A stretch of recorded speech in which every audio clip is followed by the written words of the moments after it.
Hi friends, welcome to my channel. ಇವತ್ತಿನ ದಿನ ನಾವು ಬೆಂಡೆಕಾಯಿ ಪಲ್ಯನ ಮಾಡೋದನ್ನು ತೋರಿಸ್ತಾ ಇದ್ದೀವಿ. ಅದಕ್ಕೂ ಮೊದಲು ನೀವು ನಮ್ಮ ಚಾನಲ್ಗೆ ಸಬ್ಸ್ಕ್ರೈಬ್ ಆಗಿಲ್ಲ ಅಂದರೆ ಸಬ್ಸ್ಕ್ರೈಬ್ ಆಗಿ. ನಾವು ಕಳಿಸೋ ಎಲ್ಲ ವೀಡಿಯೋಸ್ಗಳು ನಿಮ್ಮ ಮೊಬೈಲ್ಗೆ ಮೊದಲು ಬರುತ್ತವೆ. ನೋಡಿ, ಬೆಂಡೆಕಾಯಿನ ಚಿಕ್ಕ ಚಿಕ್ಕದಾಗಿ ಕಟ್ ಮಾಡಿಕೊಂಡು ಒಂದು ಫ್ಯಾನಲ್ಲಿ ಫ್ರೈ ಮಾಡ್ಕೊಳ್ಳಿ.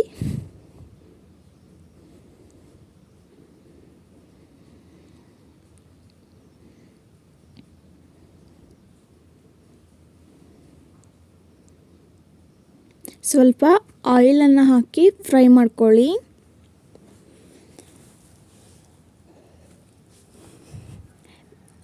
ಫ್ರೈ ಮಾಡಿದ ಬೆಂಡೆಕಾಯನ್ನು ತೆಗೆದಿಟ್ಟುಕೊಂಡು ಅದೇ ಫ್ಯಾನಿಗೆ ಸ್ವಲ್ಪ ಆಯಿಲ್ ಹಾಕಿ ಸಾಸಿವೆ ಜೀರಿಗೆಯನ್ನು ಹಾಕಿ ಚಿಕ್ಕ ಚಿಕ್ಕದಾಗಿ ಕಟ್ ಮಾಡ್ಕೊಂಡಿರೋ ಅಂತಹ ಆನಿಯನ್ನ ಹಾಕಿ ಫ್ರೈ ಮಾಡ್ಕೊಳ್ಳಿ.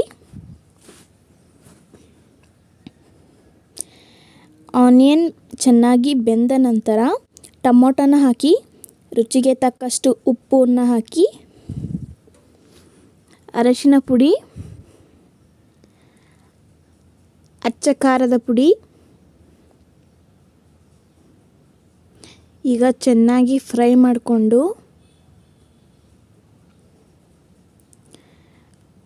ಬೆಂಡೆಕಾಯನ್ನು ಹಾಕಿ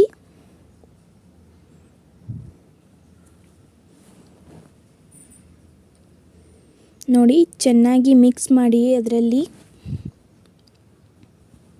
ಓಕೆ ಫ್ರೆಂಡ್ಸ್, ಈ ವಿಡಿಯೋ ನಿಮಗೆ ಇಷ್ಟ ಆದರೆ ಲೈಕ್ ಮಾಡಿ, ಶೇರ್ ಮಾಡಿ, ಕಮೆಂಟ್ ಮಾಡಿ ಹಾಗೂ ಸಬ್ಸ್ಕ್ರೈಬ್ ಆಗೋದನ್ನು ಮಾತ್ರ ಮರಿಬೇಡಿ. ಮತ್ತೆ ಮುಂದಿನ ವಿಡಿಯೋದಲ್ಲಿ ಸಿಗೋಣ ಫ್ರೆಂಡ್ಸ್. ಬಾಯ್ ಬಾಯ್.